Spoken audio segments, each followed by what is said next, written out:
All right, let's talk about something well, it's quietly eating away at so many of us. I'm talking about the way we compare ourselves to people online. It feels so normal, almost harmless, right?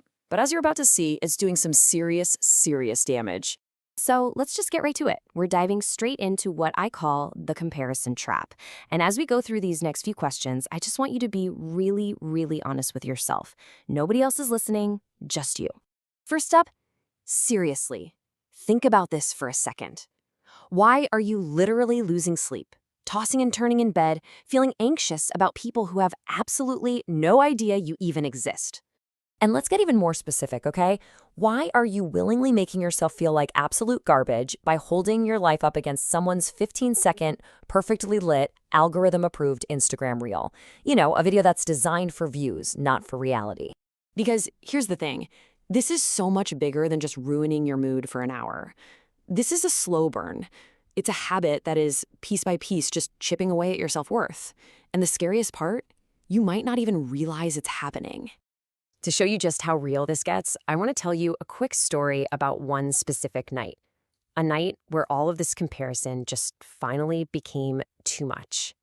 So picture this. It's late, you're in bed, just doing the usual mindless scroll, and you land on this one guy's profile, same age as you, looks amazing, has the cars, the lifestyle, the whole thing.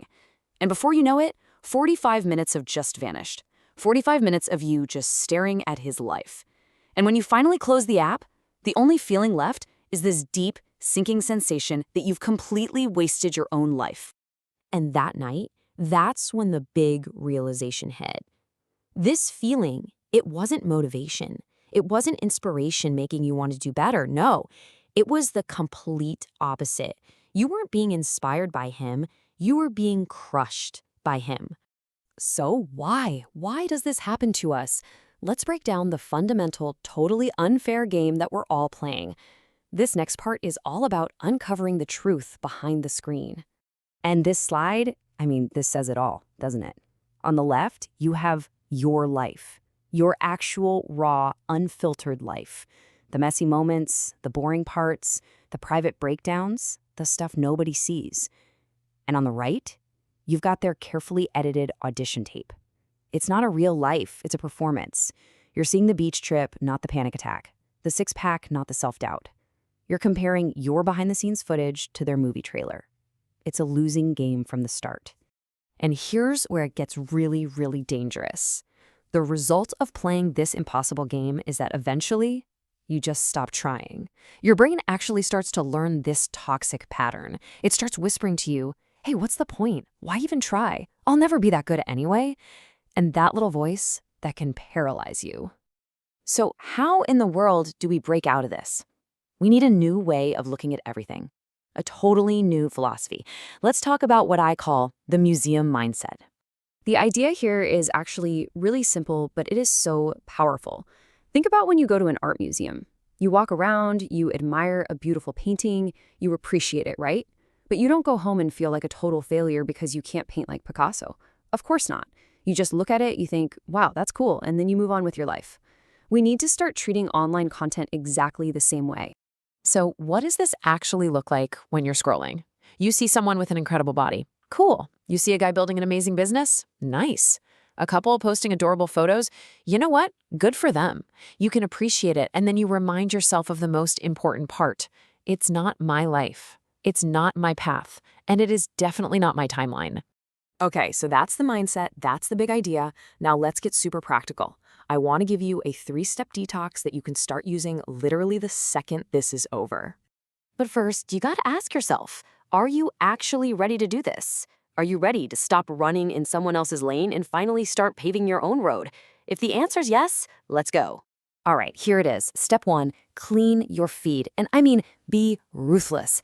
Any account that consistently makes you feel less than, just mute it. Unfollow it.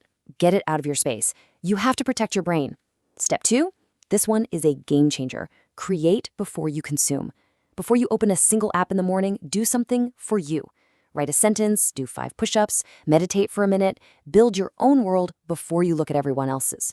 And step 3, the most powerful one. The next time you feel that jealousy creeping in, ask yourself this one question. Would I trade my entire life for theirs? Not just the good stuff, the trauma, the insecurities, the struggles, all of it. The answer, you'll find, is almost always a hard no. And that brings us to the final and maybe the most important idea of all.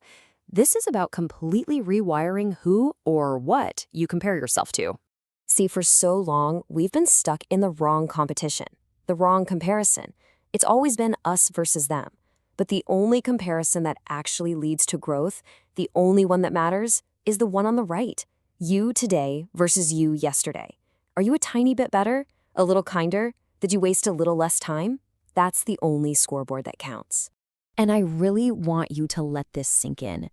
Your personal progress, no matter how slow it feels, that's your real power. You are not behind. You are not late. You are on your own unique path, and it's supposed to look different from everybody else's. So let's end with this one last thought. The goal isn't to become more like them. It's to become more like you. Because your real life, the messy one, the slow one, the one that nobody claps for, that's the one. That's the one worth fighting for.